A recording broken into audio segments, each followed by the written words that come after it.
Everyone, and welcome to our deep dive today. You know we love tackling those really big questions, and today is no different, the one you've sent us this time.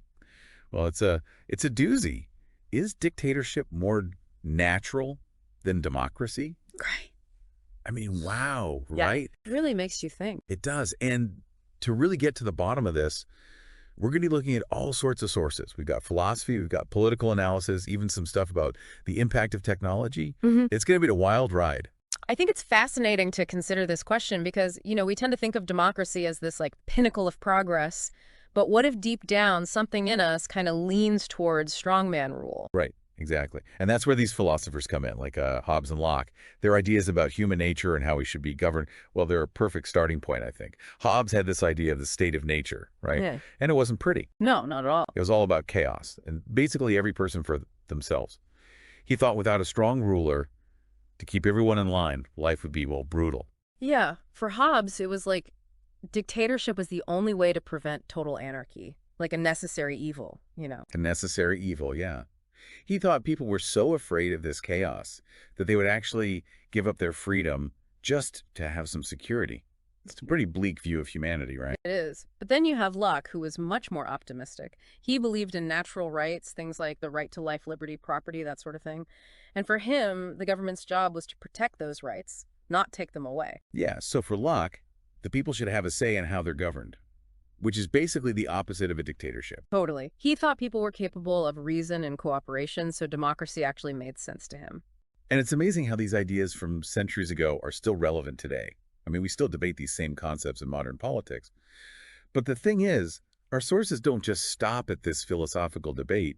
They go deeper, pointing out that even dictatorships aren't always what they seem. Oh, absolutely. The idea that dictators are just calling all the shots and doing whatever they want, that's often just not true. Right, they have to work within the systems they've created and deal with the people who hold positions of power within those systems. And those people can have a huge influence. Even a really powerful dictator might have to compromise or make decisions they don't agree with just to stay in power.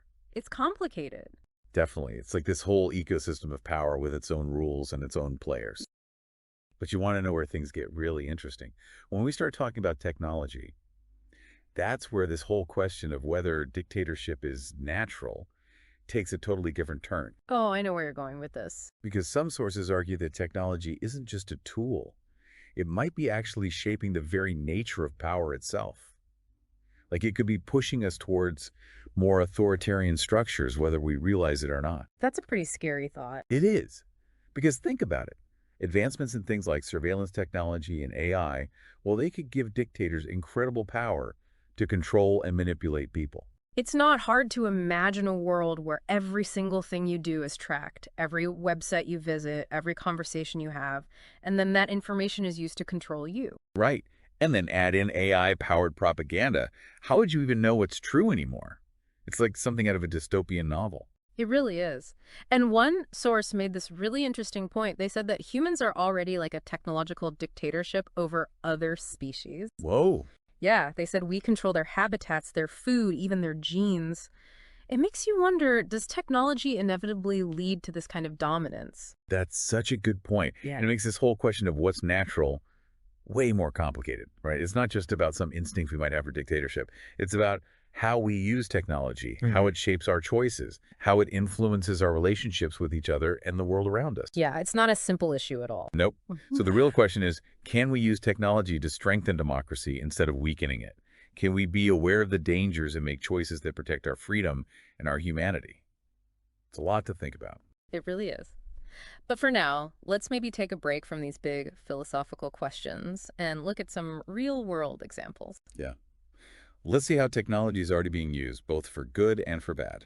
Sounds good to me. All right, so we're back.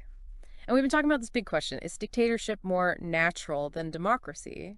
But now let's look at what's happening in the real world. Like, how is technology actually affecting this balance of power right now? Yeah, because we can talk about philosophy all day long, but seeing how this stuff plays out in real life, that's where it gets really interesting, and sometimes a little scary too. I agree. And one example everyone's been talking about is China's social credit system. It gets a lot of bad press, but when you look at our sources, it's actually a lot more complicated than just like a Big Brother dystopia. Right. It's not just some Orwellian nightmare where you're constantly being watched and judged. At least not entirely. The Chinese government says it's all about building trust and making society more harmonious. Yeah, like they give you points for doing things like paying your bills on time or volunteering or even donating blood. It's almost like they're trying to gamify good citizenship, which is kind of a weird concept when you think about it. It is, but then those points, they can actually get you real benefits like easier loans or better travel options or even better access to healthcare and education. So it's like a system of rewards, right? Yeah, but of course there's a catch There's always a catch. because you can also be penalized for doing things the government doesn't like jaywalking or spreading fake news, whatever that means, or even criticizing the government. And the penalties can be pretty serious, too. Fines, travel restrictions. They even publicly shame people who have low scores. And that's what's really worrying. It's not always clear how the points are calculated. There's no real transparency, and you can't really appeal if you think you've been treated unfairly. Yeah, it's that lack of due process that's really unsettling. It makes you feel like you could be punished for anything, even if you haven't actually done anything wrong. Exactly. It's like this constant fear of being watched and judged and not knowing what the rules are. So yeah, the social credit system is a great example of how technology can be used for both good and bad. Right? It can promote certain behaviors, but it can also be used to control people. Absolutely. And that's why we need to be so careful about how we use technology. It's a tool, and like any tool can be used for good or for evil. Right.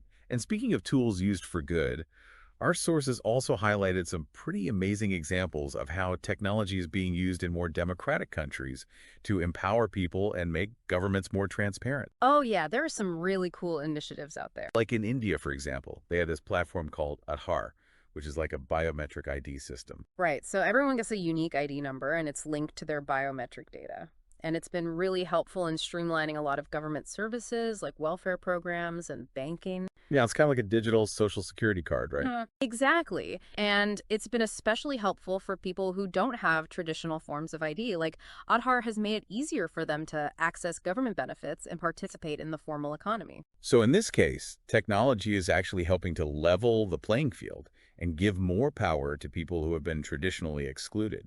Right. It's a great example of how technology can be used to empower people.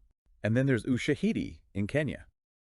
This platform was originally created to map reports of violence during the post-election crisis back in 2007, 2008.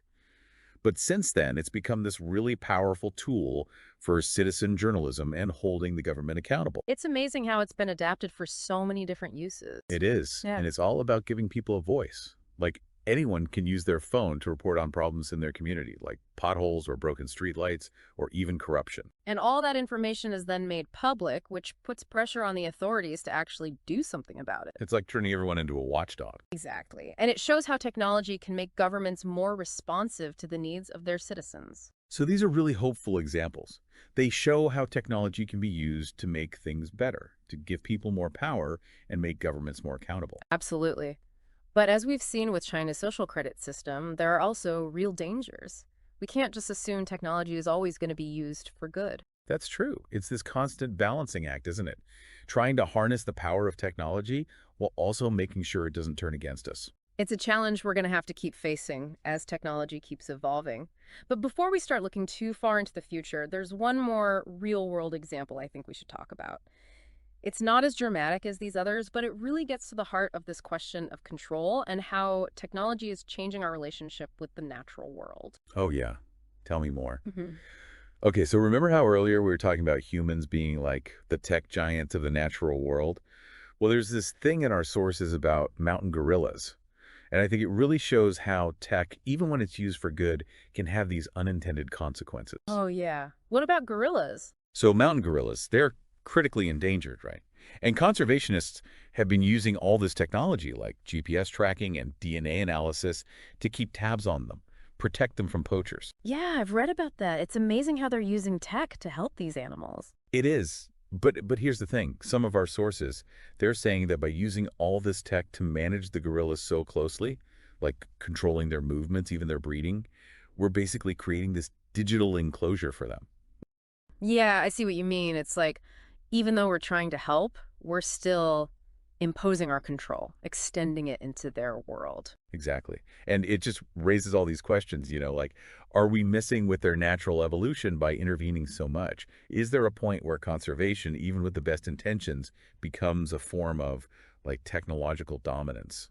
It's a tough one. It seems like we're always wrestling with this tension, between wanting to protect and wanting to control, and tech just makes that tension even more complicated. It really does. Hmm. And it brings us right back to that central question we've been grappling with this whole time. Hmm. Is there something in us, maybe even amplified by technology, that makes us lean towards dominance rather than just like living and letting live? That's a question each of us has to think about, I guess. No easy answers there. Definitely not. But let's look ahead a bit. Our sources also talked about what the future might hold. Like, what if technology ends up really tipping the scales, either towards dictatorship or towards democracy? What could that look like? Yeah, let's explore those possibilities. Okay, so first, imagine a world where tech has basically supercharged authoritarianism. What do you see? Some sources paint a pretty grim picture, like governments using all the latest surveillance tech, AI, all that data analysis to control their citizens like never before. It's like Big Brother on steroids, right? Exactly. Every move you make is tracked, your online activity, even your conversations. Facial recognition everywhere, algorithms predicting your every move, social media used to manipulate your thoughts. So basically, no privacy, no freedom of thought, just constant control. And it wouldn't even have to be that obvious, right? It could be this subtle manipulation using AI-powered propaganda to control what you see and believe, making it almost impossible to know what's true anymore. Yeah, it's a pretty scary thought. But let's try to be a bit more optimistic. Yeah. What about the flip side? What if technology ends up strengthening democracy instead?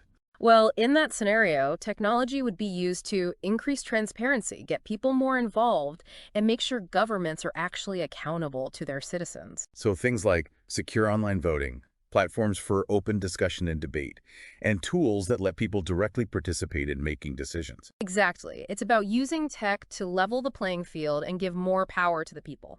Imagine a world where information flows freely, governments can't hide anything, and people have a real say in how they're governed. That's a much better picture. Oh, But as we've seen, technology itself isn't good or bad. It's all about how we use it, right? definitely. We need to be really thoughtful about how we develop and use new tech. We need to make sure it reflects our values and helps create a fairer, more just world.